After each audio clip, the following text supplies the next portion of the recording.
impressive does Dallas look right now? Oh, please.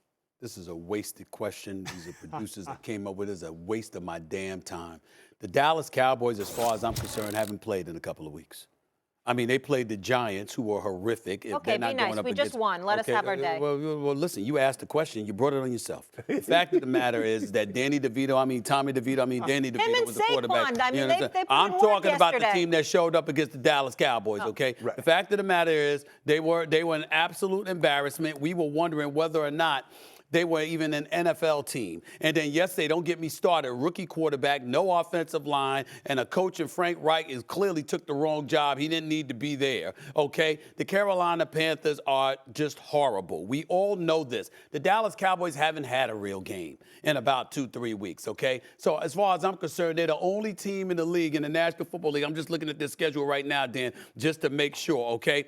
Since they had a bye week after October 16th game on Monday night against the Chargers, the game I was at, that they won that game. Props to them, 2017 victors that game. As far as I'm concerned, the Dallas Cowboys in the last 2 weeks going up against the Giants and then against the Carolina Panthers, they're the only team in modern NFL history that has had 3 bye weeks in the same season. That's how I view the Dallas Cowboys. 3 damn bye weeks. It means absolutely nothing to me what we've seen against them. If they're supposed to be a shell of what we think they are, going up against the Giants, okay, with Tommy DeVito, Tommy DeVito is their quarterback, okay, along with Bryce Young and no offensive line in Carolina. If that's what y'all want to use as an opportunity to talk about how great the Dallas Cowboys look, have at it. I'm sorry. The next few weeks, they got damn near another bye week coming up. They're playing Washington. They're playing Washington this upcoming week. Okay? Without the whole At home. So after that, they got Seattle, Philadelphia, Buffalo, and Miami, and Detroit.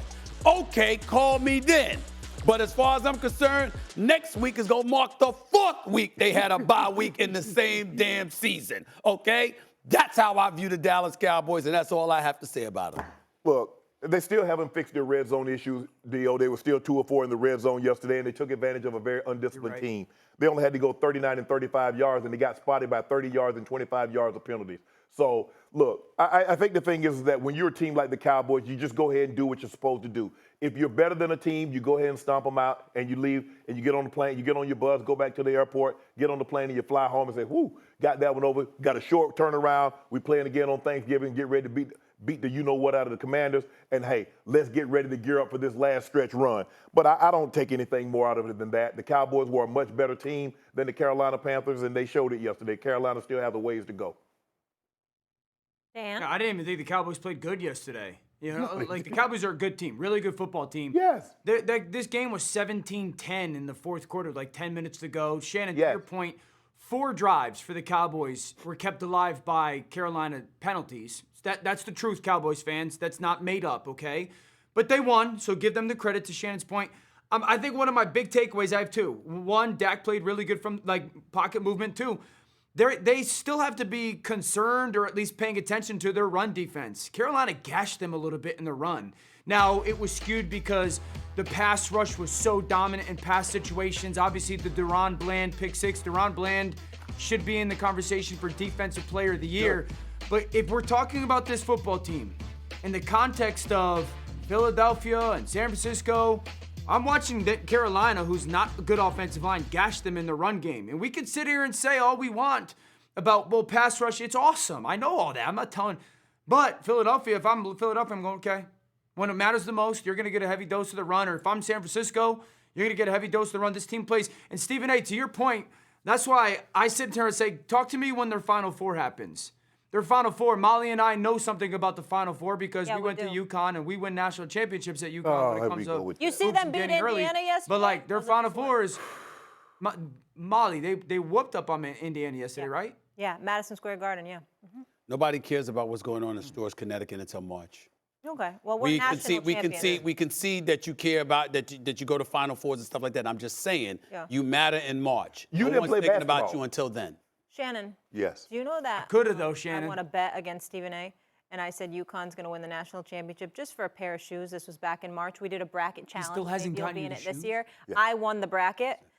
Still didn't get the shoes. I have the shoes. You have them. Oh, that's the biggest lie. She gets on my nerves. He said I had Gets on my the nerves. shoes She gets on my nerves. And for I have like the 6 cheap one. months. I have the nerves, and she's gotten on my nerves for 6 months, so I'm making it away. Can you not get on his nerves so you can get the shoes? You know what I'm saying? Walking around with those Penelope slippers half the time. I mean, I do it on Penelope purpose. slippers? I do it on purpose. I don't even get those references. Can you not get on his nerve and you can get the shoes? I don't And get I'm on the his cheap nerves. one. He's just saying that for TV. All right, and do the Eagles or the Chiefs need this win more? For me, considering how the Chiefs have played, I think the Chiefs need this game more, Stephen A. Because I think the Eagles have shown that they can win a plethora of ways. And right now, what I've seen is that Kansas City's defense has been bailing them out lately.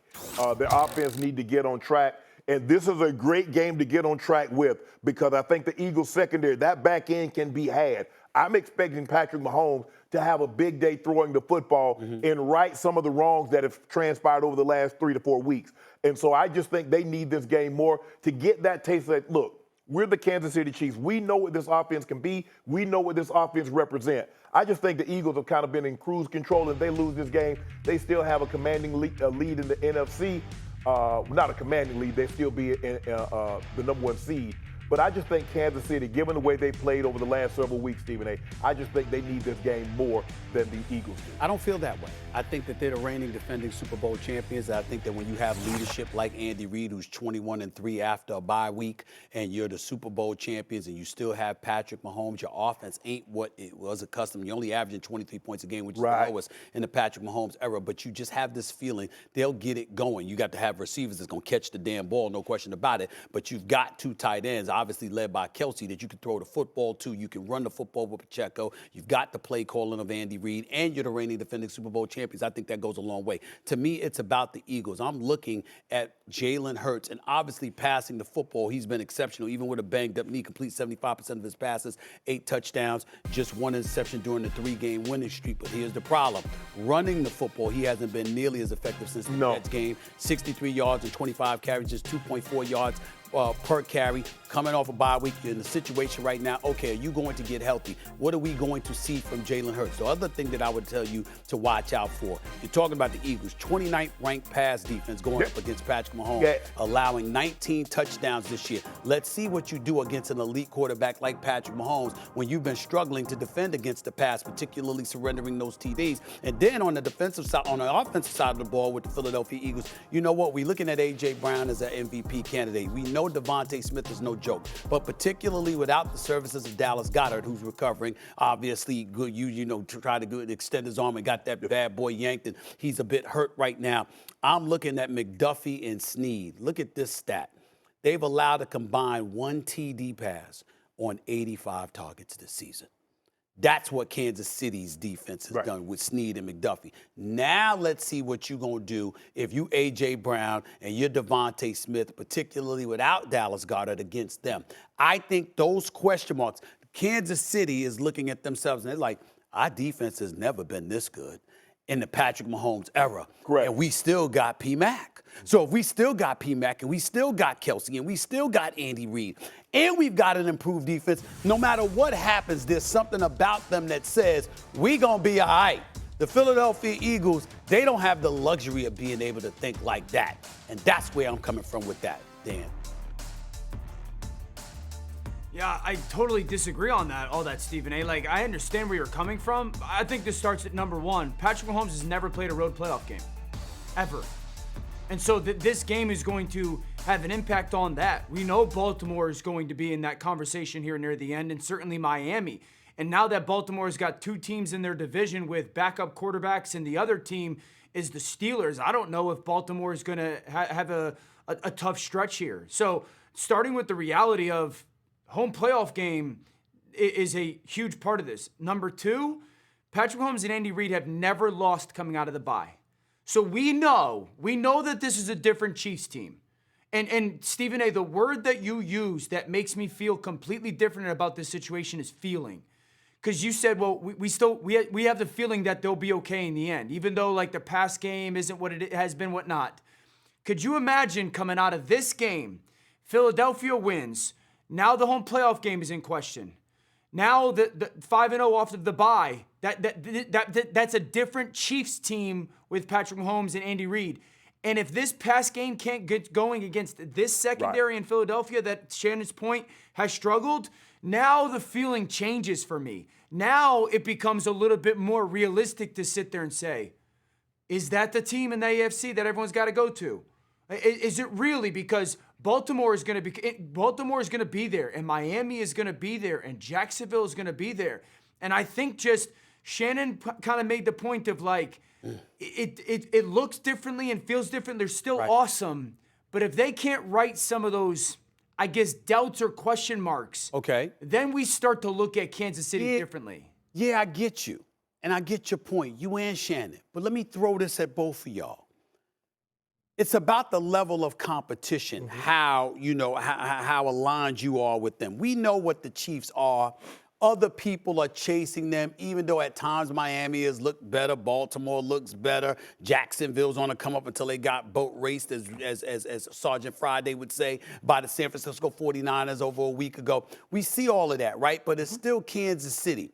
With Philadelphia hasn't looked like that team they looked like last year. Even though they get more pressure on a quarterback than anybody in the National Football League, they haven't looked the same defensively, particularly in their secondary.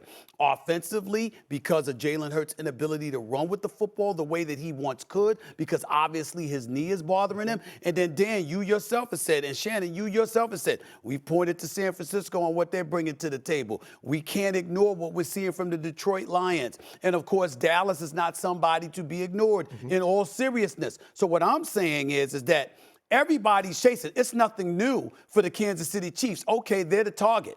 Everybody's coming for them, but they're the hunted. But if you look at the Philadelphia Eagles, because they're not what they used to be, and other teams have elevated their level of play within the NFC, I could make the argument that the road to prosperity is just as tough, if not tougher, for Philadelphia at this moment as it might be for Kansas City.